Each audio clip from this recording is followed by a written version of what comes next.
2024-এর পরিপ্রেক্ষিতে মাননীয় স্বাস্থ্যমন্ত্রী যে প্রস্তাব রেখেছেন তার উপর আলোচনা করতে দেওয়ার জন্য আমরা যেটা সবচাইতে গুরুত্বপূর্ণ বিষয় হচ্ছে যে বিগত বছরগুলিতে আমাদের রাজ্যের সবচাইতে যদি ক্ষতি কোনো দপ্তরের হয়ে থাকে তাহলে সবচাইতে সেটা হচ্ছে স্বাস্থ্য এবং শিক্ষা দপ্তরের। এবং স্বাস্থ্য পরিকাঠামো সেগুলো গত 15 বছর ধরে বা একদম তিল তিল করে শেষ করা হয়েছে, গ্রামীণ স্বাস্থ্য ব্যবস্থা থেকে একবারে জেলা এবং রাজ্য স্বাস্থ্য ব্যবস্থা পর্যন্ত।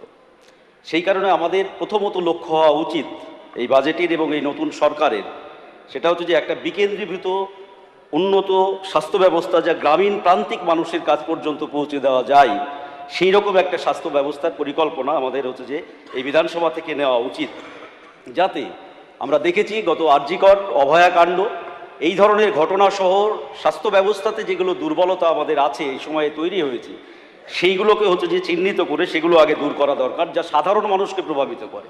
আমি কত টাকা এখানে বিধানসভায় দাঁড়িয়ে কত কোটি টাকা বাজেট পেশ করলাম, কত টাকা খরচ হবে, তার থেকেও বড় কথা হচ্ছে যে এই যে টাকা আমরা বরাদ্দ করছি তা একেবারে প্রাইমারি হেলথ সেন্টার পর্যন্ত সেই টাকা পৌঁছাচ্ছে কিনা বা তার সঠিক ব্যবহার হচ্ছে কিনা, এইটা আমাদের অভিমুখ হওয়া দরকার। এই সময়কালে দাঁড়িয়ে আমরা দেখেছি প্রান্তিক ক্ষেত্রে যে স্বাস্থ্য ব্যবস্থা, যেমন গ্রামীণ প্রাথমিক স্বাস্থ্য কেন্দ্রগুলো একেবারে ভেঙে পড়েছে। আমি বলছি, আমি বিধানসভা বিধায়ক নির্বাচিত হওয়ার পরই আমার ডোমকল বিধানসভা এলাকাতে আমি নিজে হচ্ছে যে প্রাথমিক স্বাস্থ্য কেন্দ্রগুলো হচ্ছে যে ভিজিট করি। হঠাৎ করে একটা প্রাথমিক স্বাস্থ্য কেন্দ্রে হচ্ছে যে গড়াইমারি প্রাথমিক স্বাস্থ্য কেন্দ্র ডোমকল বিধানসভা, সেখানে গিয়েছি আমি 11টা সাড়ে 11টার সময়। তারপরে দেখছি দুজন ডাক্তার খাতায় কলমে হচ্ছে যে আছে, 12টা পর্যন্ত আসে না এবং হচ্ছে যে দেখা যাচ্ছে এই ধরনের। আমি বলছি যে এগুলো একটা উদাহরণ। এইরকম আমার মনে হয় রাজ্যের প্রায় প্রাথমিক স্বাস্থ্য কেন্দ্রগুলোতে দেখা যাচ্ছে ডাক্তার খাতা কলমে আছে কিন্তু তারা শহরে বসে প্র্যাকটিস করছে অথবা দাঁড়িয়ে সেখানে ডিউটি করছে না। এই ধরনের হচ্ছে যে সমস্যা যা সাধারণ মানুষকে প্রভাবিত করে, এগুলো আমাদের দেখা দরকার। দীর্ঘদিন ধরে হচ্ছে যে এই যে স্বাস্থ্য ব্যবস্থাতে আপনার ঘুঘুর বাসা যেটাকে বলে গ্রামীণ ভাষাতে, দীর্ঘদিন ধরে একই এজেন্সি মারফত এই যে খাবার দাবার আমরা রাজ্য সরকার এবারে অনেকটা বাড়িয়েছেন রুগীদের প্রতি বরাদ্দ, কিন্তু দেখা যাচ্ছে সেই খাবারের ক্ষেত্রে যে সমস্ত এজেন্সিগুলো হচ্ছে যে ওখানে খাবার সাপ্লাই করে, সেই সমস্ত এজেন্সিগুলো দীর্ঘদিন ধরে হচ্ছে যে ওখানে একটা নেক্সাস তৈরি হয়েছে কিনা এইটা আমাদের নজরদারিতে হচ্ছে যে আনা দরকার। একই রকমভাবে গত সরকার রাজ্য সরকার হচ্ছে যে বিভিন্ন কোম্পানিকে দেখবেন গ্লোবাল কোম্পানি দ্বারা হচ্ছে যে আপনার রাজ্যের স্বাস্থ্য ব্যবস্থার সিকিউরিটিগুলোকে হচ্ছে যে নিয়ন্ত্রণ করা হয়। তাহলে সেই সিকিউরিটি ওই কোম্পানিগুলো যাদেরকে সাব ডিভিশন হাসপাতালে যে সমস্ত লোক নিয়োগ করা আছে, সেই লোকগুলো আগের বছরে দেখা যাচ্ছে কোনো এমএলএর খুব কাছের লোক অথবা কোনো মন্ত্রীর খুব হচ্ছে যে কাছের লোক তারা নিয়োগপ্রাপ্ত হয়েছে। পরবর্তী ক্ষেত্রে দেখা যাচ্ছে ওইখানে ওয়ার্ড গার্ল, ওয়ার্ড বয় সহ সিকিউরিটির লোক, যাদের কোনো ধরনের মান যোগ্যতা যাচাই করার কোনো ধরনের কোনো কমিটি নেই, এই ধরনের লোকদেরকে সিকিউরিটিতে হচ্ছে যে ঢোকানো হয়েছে। এই উদাহরণ হচ্ছে যে বিভিন্ন জায়গাতে আমাদের রাজ্যের, এটা হচ্ছে যে অভিজ্ঞতা, এটা আমাদের দেখা দরকার।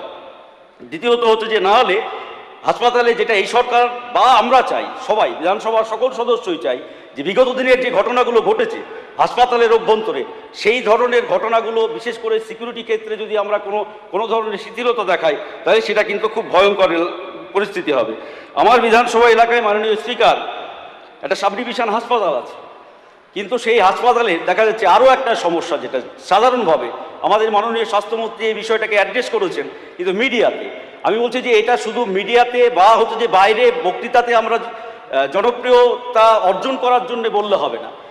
আমাদের মাননীয় ডাক্তারবাবু, সবাই না কিন্তু একটা অংশের ডাক্তারবাবুরা কি সঠিক পরিষেবা হাসপাতালে সরকারি চাকরি করছে, অথচ গিয়ে হাসপাতাল তাদের কাছে প্রায়োরিটি হচ্ছে না। এরকম উদাহরণ আছে। আমি নিজে আমার হাসপাতালে সাব ডিভিশন হাসপাতালে আমার চোখের একটা সমস্যা হয়েছে। আমি সাব ডিভিশন হাসপাতালে গিয়ে সেই চোখের ডিপার্টমেন্টে গিয়ে দেখছি বেলা 12:30 পর্যন্ত সেই চোখের ডাক্তার যিনি প্রধান দায়িত্বে হেড, তিনি হতে যে বাইরে চেম্বারে প্র্যাকটিস করছেন। আমি ডাক্তারবাবুদের অসম্মান করতে চাই না, কারণ আমাদের এখানে অনেক রাজ্যে প্রতিযোগিতা ডাক্তারবাবুরা আছে যারা এখনও পরিষেবা দিচ্ছেন মানুষকে, কিন্তু এই ধরনের একটা চক্র যেটা প্রত্যেকটা হাসপাতালে সমস্যা তৈরি করে। সঠিক সময়ে যেখানে 11টা থেকে বা হচ্ছে যে 9টা থেকে সকাল 9টা বা 10টা থেকে হচ্ছে যে আউটডোর করা দরকার, দেখ 12টা বেজে যাচ্ছে, 1টা বেজে যাচ্ছে, আউটডোরে না গিয়ে প্রাইভেট প্র্যাকটিস করছে।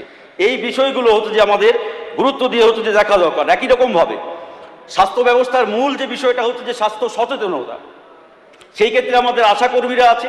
তাহলে আশাকর্মীদের যে কাজটা করা দরকার গ্রামে গ্রামে গিয়ে, পরিবারে গিয়ে, বা হচ্ছে যে আমার গর্ভবতী মায়েদেরকে যে ধরনের সচেতনতা দেওয়া দরকার, সেইগুলো সঠিকভাবে হচ্ছে কিনা, এইগুলো হচ্ছে যে আমাদের আগামী দিনে হচ্ছে যে লক্ষ্য রাখা ভীষণভাবে হচ্ছে যে দরকার। দ্বিতীয়, তারপরে হচ্ছে যে দেখবেন আমাদের বিশেষ করে আমি দাবি করছি যে বেড, এই যে মুর্শিদাবাদের মতো জেলা থেকে রেফার করে গ্রামান্তর থেকে রুগীরা নিয়ে আসা হয়। এইখানে দেখা যাচ্ছে মেডিকেল কলেজ থেকে, মুর্শিদাবাদ মেডিকেল কলেজ থেকে রেফার করলো হচ্ছে যে, আমি কথা বলছি, এনআরএস হাসপাতালে। এনআরএস হাসপাতালে এসে সেই রুগীর সাথে সঠিকভাবে না দেখেই হতো যে আপনার তাকে ঘুরিয়ে দিল, এখানে হবে না, পিজিতে যাও, পিজি থেকে আবার হতো যে যাও অমুক জায়গায় যাও। এইরকমভাবে একটা হয়রানি রাজ্যের হাসপাতালগুলোতে হচ্ছে যে করা হয়। তার জন্য একটা সঠিক মনিটরিং কমিটি এবং রোগী কল্যাণ সহায়তা শিবিরগুলো যেগুলো আছে, গ্রাম থেকে আসা, এই যে প্রান্তিক গ্রাম থেকে আসা মানুষদের এই হয়রানি বন্ধ হওয়া দরকার।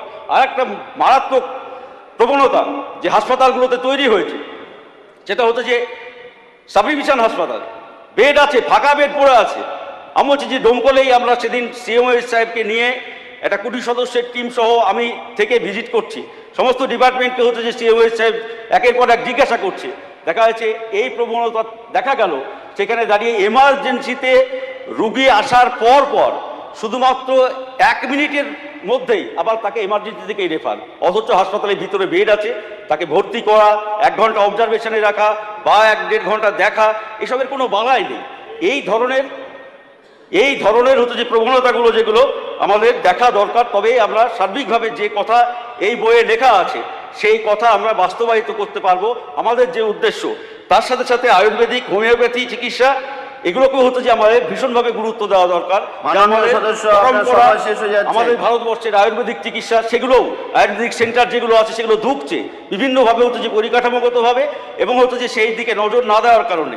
সেই রকমভাবে আমি বলবো যে ব্লাড ব্যাংকেরও বিষয়, মাননীয় স্পিকার একটু 1 মিনিট, সেটা হচ্ছে যে খুব কম আমাদের, সেটা হচ্ছে যে ব্লাড ব্যাংকের অপ্রতুলতা অনেক সময়ে আমাদের দেখা যাচ্ছে। এইটা হচ্ছে যে একটু নজর দেওয়া দরকার, যাতে আমরা ব্লাড ব্যাংকের সংখ্যা আরো বাড়াতে পারি। ধন্যবাদ মাননীয় স্পিকার।